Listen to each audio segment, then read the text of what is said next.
Мысықты жақсы көретін жандар мысық асыраса, оның денсаулыққа пайдасы орасан екен. Жүрек талмасына шалдыққан науқас мысықты бірнеше минут сипаса, оның қан қысымы қалпына келеді.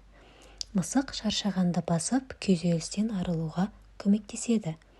Мысық үйдегі жағымсыз энергиямен күресіп, үйдің атмосферасын тазартады.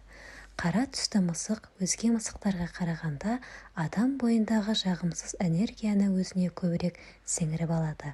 Ал ақ түсті мысық адамның жүйке жүйесіне оң әсерін тигізеді. Мысықтың мауығу кезінде шығаратын дыбысы науқасты ультрадыбыспен емдеумен бірдей.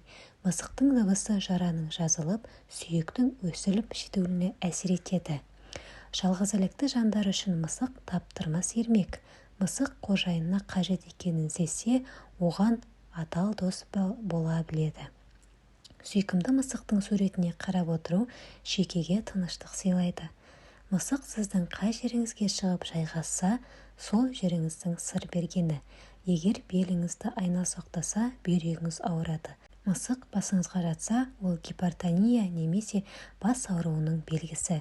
Егер мысық сол жақ жауырынға немесе иыққа жатса, онда жүрегіңіздің жұмысы ауытқи бастаған. Мысық адамның өзіне деген махаббатын, мейірімін сезсе ғана емдеу ісіне кіріседі. Оны жақсы көріп сипасаңыз, біраз аурудан арыласыз. Мысықты емдеуге күштеп көндіру мүмкін емес.